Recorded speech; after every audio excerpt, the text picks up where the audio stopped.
everyone. Thanks for being with us here today. I'm Stephanie Haney, and we are about to have a conversation about something historic that's happening in the Congress in Washington, D.C. as our 118th Congress in the House of Representatives tries to get underway. So I've got two representatives here with me from Case Western Reserve University.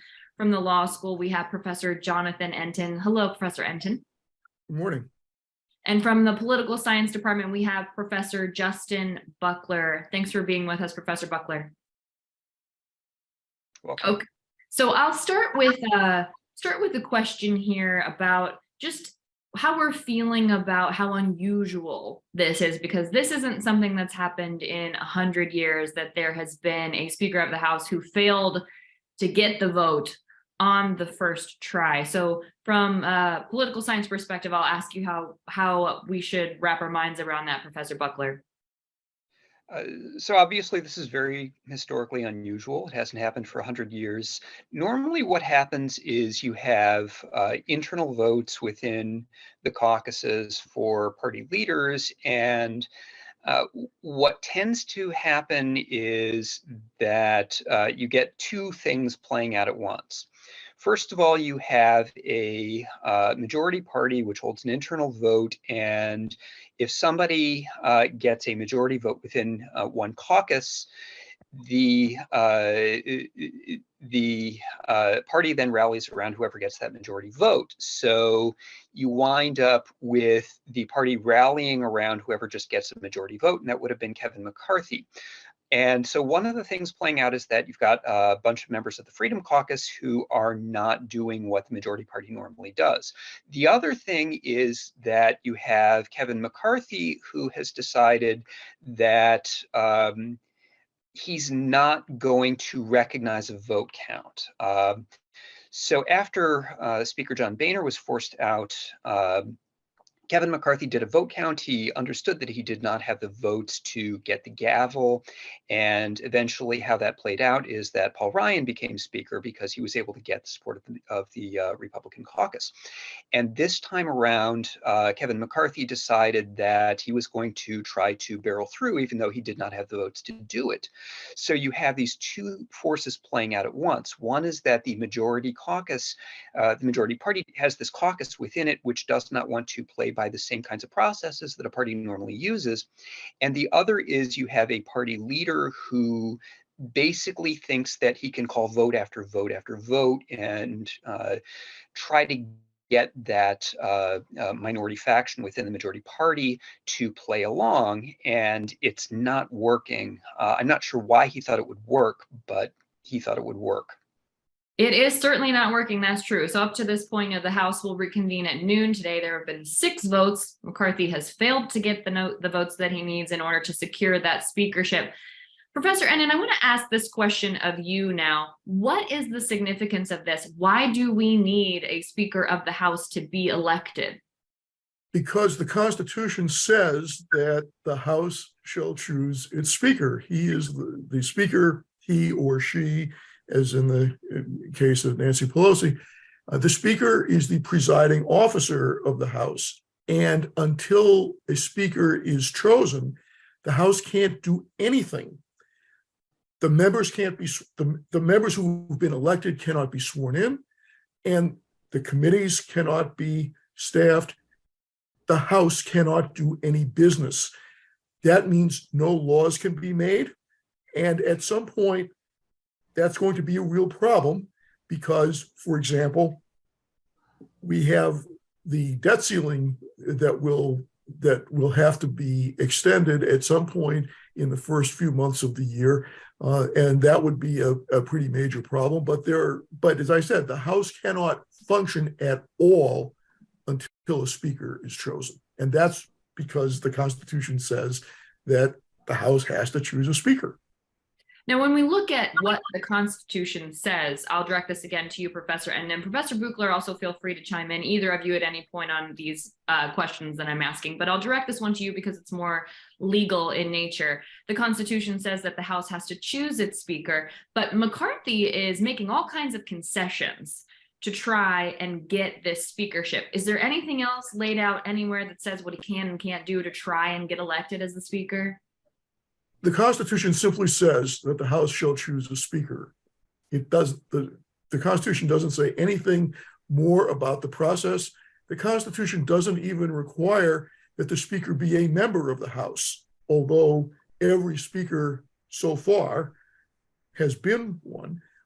But some folks have suggested that maybe in the event of an impasse, people should look to some respected figure from outside. But that seems like a very unlikely possibility.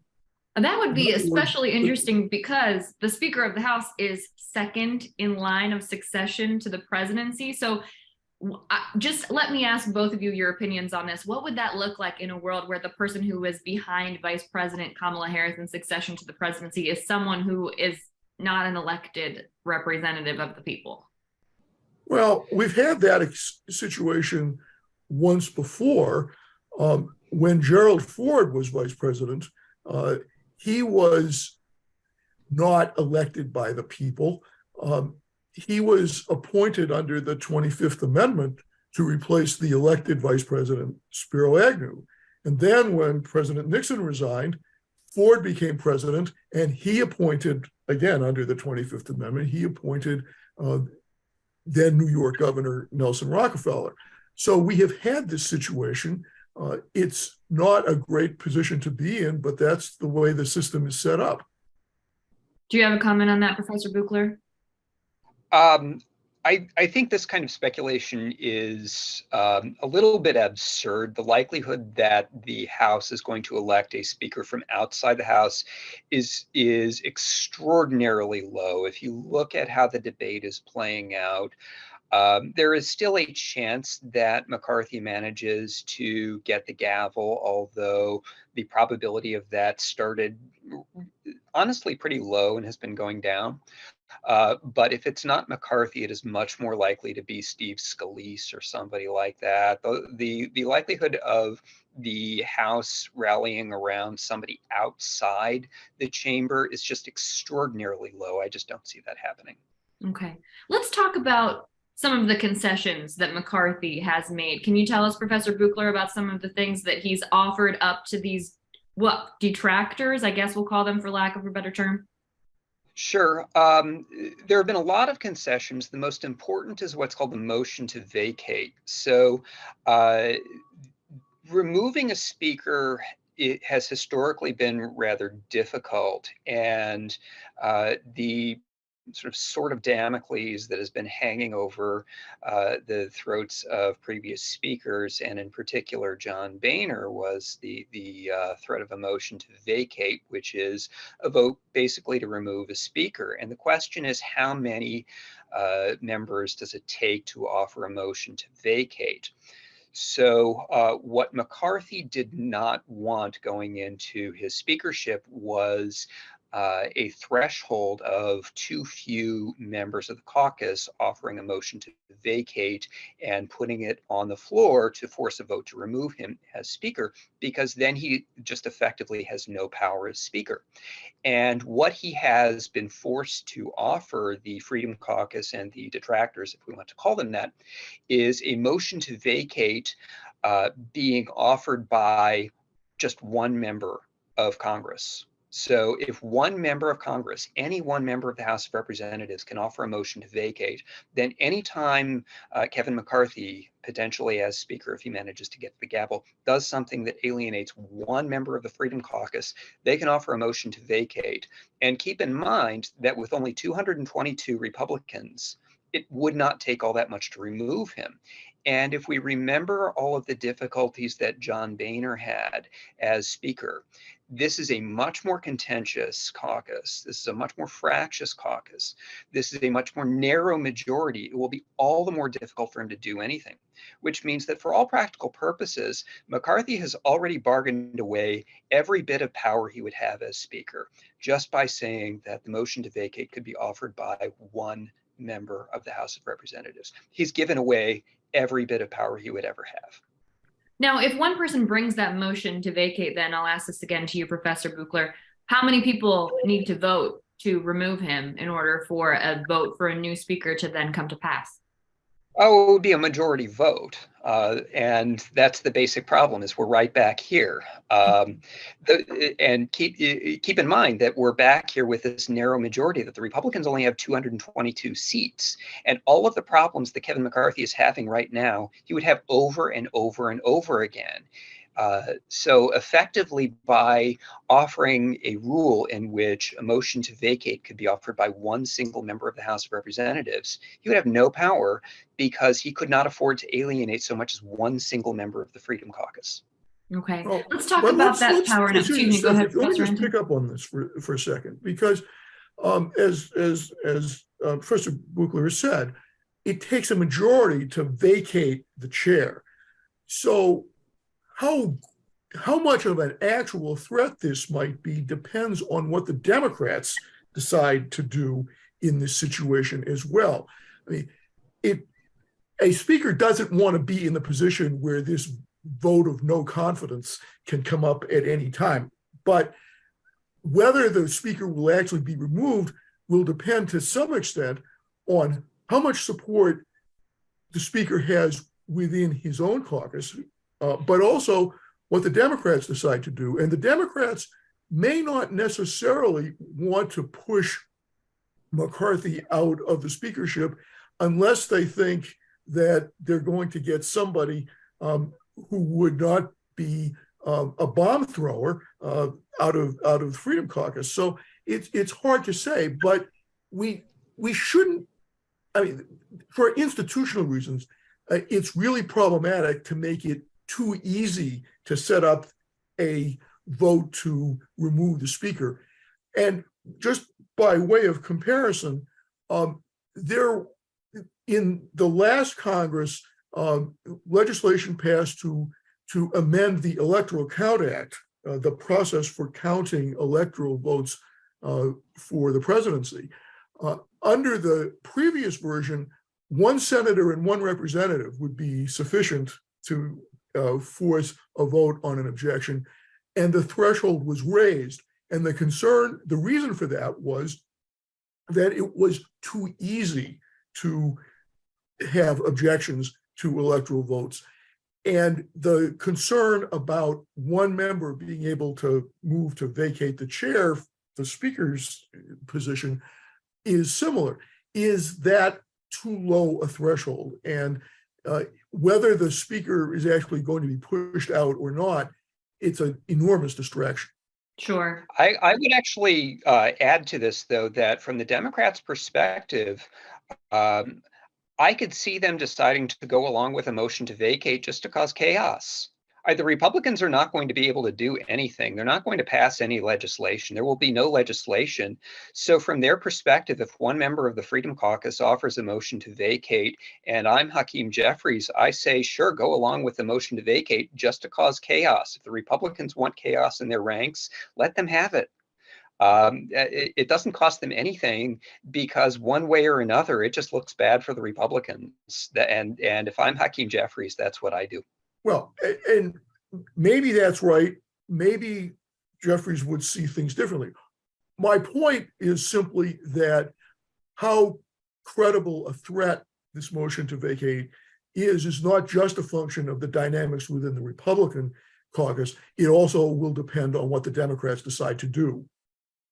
What a, quite frankly, disappointing position for our democracy to be in, where we're in a position where people are inviting chaos. I'll just say that as someone who this Congress works for. They work for us, right? They do, and we want them to do their job. So it is a disappointing scenario for sure. Now, Professor Entin, I do want to touch on some of the things that are the responsibility of the speaker. So when we talk about some things that might prompt this motion to vacate, some things that might upset members of the Freedom Caucus or Democrats in order for them to jump on board with a motion to vacate, what does the speaker do? What is he responsible for? The speaker is responsible, in a formal sense, for presiding over the work of the House. When the House is in session, the speaker is normally in the chair presiding. But the speaker has other power about constituting committees or at least making the final call about who's on committees. And speakers have adopted, and President Buchler probably can fill in more details on this, but some speakers have been more powerful than others, either because of their personality or because of things that have been happening more generally in Congress at various points in history. And if we get past the kind of the personality issues, if you think about some of the objections that the McCarthy opponents have raised, they're saying that the speaker has become too powerful, that the rank and file and the committees do not have as much authority as they ought to have.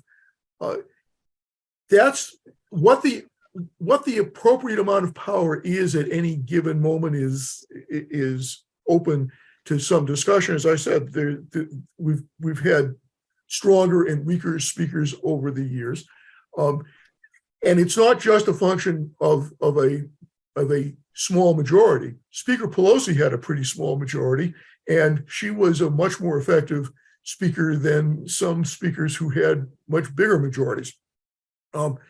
So the speaker is essentially the first person, the leading figure in the House of Representatives, and what happens in the House is largely a function of the speaker's own view of the position and what the speaker can do in relation to the other members. Okay, Professor Buchler, did you have more you'd like to add there? Yeah. So, I mean, just first in response to something you said a moment ago, Congress does not work for you. One member of the House works for you. If you live in Chantel Brown's district, Chantel Brown works for you, and she is the only member of the House who works for you. If you live in Jim Jordan's district, Jim Jordan works for you, and he is the only member of the House who works for you. I meant in the collective, but yes, exactly what you're saying. There is no collective. No, there is no collective. One member of the House works for you, and that is it. Congress does not work for you. So this is actually important. They work important. for us. They work for Americans. Each person works for an American, yes. Yeah, but it's important to understand that dynamic because there are 20 members of the House of Representatives who are blocking Kevin McCarthy, and those 20 work for 20 distinct House districts. And it's important to understand that dynamic. Okay, that said, in terms of understanding what makes a speaker powerful or weaker, there are a couple of things going on. One is the internal ideological homogeneity or heterogeneity of a caucus. So one of the factors that helped out Nancy Pelosi relative to the modern Republican caucus is that there has been a little bit more willingness within the Democratic caucus lately to work together than the Republican caucus, not necessarily because they see policy the same way, but because they see their tactical processes the same way. So if you look within the Republican Party, they tend to have very similar policy objectives, but they disagree a lot on the proper way to pursue those objectives. And because they disagree, they do not necessarily want party leaders to be powerful. And party leaders will only be as powerful as their members will allow them to be. In political science, the jargon for this is conditional party government. And because there is disagreement within the Republican caucus, they do not want as powerful a speaker. So if you look over the last several years, one of the complaints of the Freedom Caucus is limitation on amendments on the floor. And you can take your own position on whether or not that should be the case.